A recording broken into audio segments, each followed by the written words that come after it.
If you or someone you know has been accused of a sex crime in Missouri, I want you to stop, take a breath, and listen carefully. Because what you do in the next few days can genuinely shape the rest of your life. My name is Matt Wayman. I'm a criminal defense attorney in Missouri. And today, I'm going to talk with you about what happens when a person is accused of a sex crime in this state. I'm going to cover how these investigations start, how arrests can happen without physical evidence, what your actual rights are, and why innocence alone is not enough to protect you. This isn't a scare tactic. This is just the reality of how the system works. And understanding it is the first step to protecting yourself. And look, I know some of you watching this may be the person accused. Some of you might be a parent, a spouse, a sibling. Wherever you're coming from, this video is for you. Let's start with the basics. In Missouri, sex crime charges cover a wide range of offenses. We're talking rape,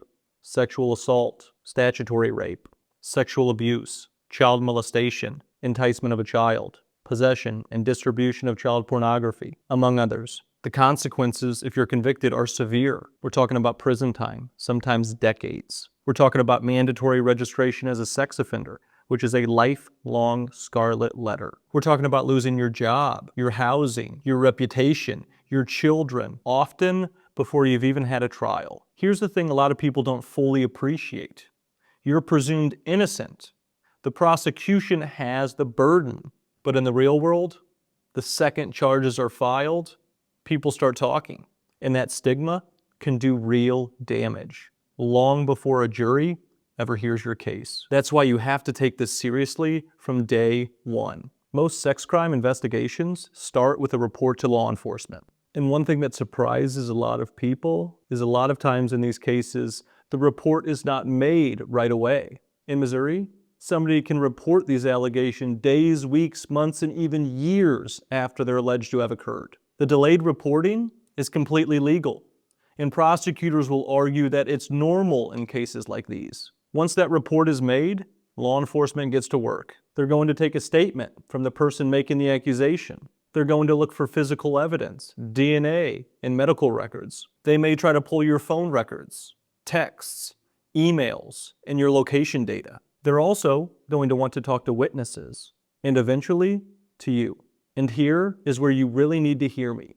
You do not have to speak with them without a lawyer present. I don't care how innocent you are. I don't care how confident you are that you can explain what happened. Do not do it. Anything that you say, even something that you believe is completely harmless, can be used against you in court. Law enforcement is not on your side in these cases. They are simply trying to build a case to use against you. The moment you find out that you're being investigated, call a criminal defense attorney. Now, when the alleged victim is a child, the investigation looks a little different. And this is an area I think deserves its own conversation. When a child makes a disclosure of alleged abuse, their initial contact is usually school officials or law enforcement. From there, the case is almost always referred to the Child Advocacy Center, or CAC. Missouri has a network of these facilities throughout the state. At the CAC, a specially trained forensic interviewer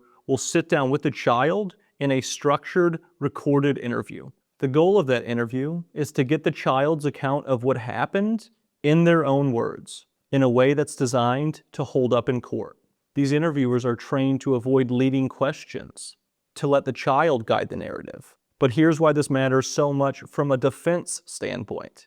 The interview is often the most important piece of evidence in these cases. If the interviewer used suggestive questioning, if the child had already been coached by a parent or another adult, if the story changed between the initial interview and the forensic interview, all of that matters. A good defense attorney is going to scrutinize that recording very carefully. The CAC interview can work for you or against you, depending on what's in it. That's why you need an attorney who knows what to look for. Can you be arrested without any physical evidence? Yes. And this is something that shocks a lot of people. You can absolutely be arrested for a sex crime in Missouri without any physical or forensic evidence tying you to the case. Here's why. Under Missouri law, an arrest requires probable cause that a crime was committed, which just means that law enforcement has a reasonable belief that a crime was committed and that you were the person that committed that crime. That belief can be based solely off a person's testimony. If a police officer finds an accuser's statement credible, that can be enough. Now, circumstantial evidence plays a role. That's things like your behavior before or after the alleged incident, unusual communications, attempts to avoid contact with investigators. None of that is a smoking gun, but prosecutors will package it with testimony to tell a story. The bottom line is this, that testimony without a single piece of direct or forensic evidence is enough to have you arrested and charged for these crimes. That's the reality of the system that we're dealing with. I want to say something that I think is really important, and I want you to take it very seriously. Being innocent does not mean that you'll be acquitted. I've seen innocent people convicted. It happens. Here's the reality of a jury trial on a sex case. Jurors are human beings. They're going to hear emotional testimony from the alleged victim. They're going to feel the weight of the accusation. And even if there's inconsistencies in the story, even if the physical evidence doesn't support it, that emotional pull is real. I've had cases where my client was accused of rape, and the very next day, the accuser texts my client asking to see them again. That kind of evidence is everything, but you only find it if you're looking for it, and you only know how to use it if you understand the law. Hiring a lawyer is not an admission of guilt. It is the single smartest thing that you can do. Every sex crime case is different, but there are common themes that come up again and again and again in these cases. The first is consent. In many cases, the core dispute is whether the sexual contact was consensual. Text messages, emails, social media posts, dating app conversations. These can all paint a picture of the relationship between the two people and what was mutually understood. The second is timeline and location. If you weren't where the prosecution says you were, we can often prove it. Phone location data, surveillance footage, witness testimony, receipts, alibi evidence is powerful. The third is misidentification. Sometimes the accuser genuinely believes what they're saying, but they've identified the wrong person.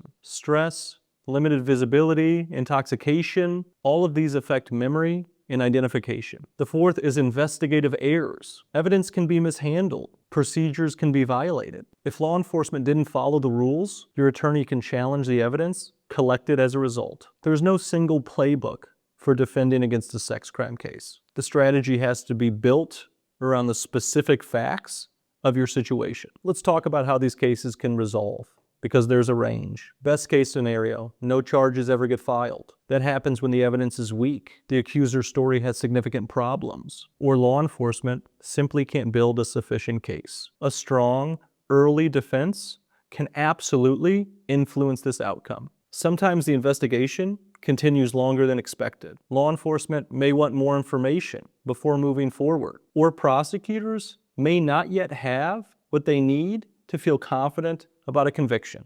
If formal charges are filed, the court moves its way through the court system. From there, you're looking at a potential dismissal, a plea agreement, or a trial. A dismissal can happen if the evidence falls apart, sometimes after depositions. A plea can sometimes result in amended or reduced charges with significantly less exposure. And at a trial, the goal is a not guilty verdict. The earlier you have an attorney involved, the more options you have. An attorney working this case from the investigation stage can have an influence on all of these outcomes that they can't have if they're retained right before trial. Here's what I want you to walk away understanding. Sex crimes cases in Missouri often rise and fall on statements and interviews. The first conversation the accuser has with police, the CAC interview, the statement you give or choose not to give. These early moments have an outsized impact on everything that follows. The legal system is supposed to protect the innocent, and it can, but only if you engage with it correctly, with somebody in your corner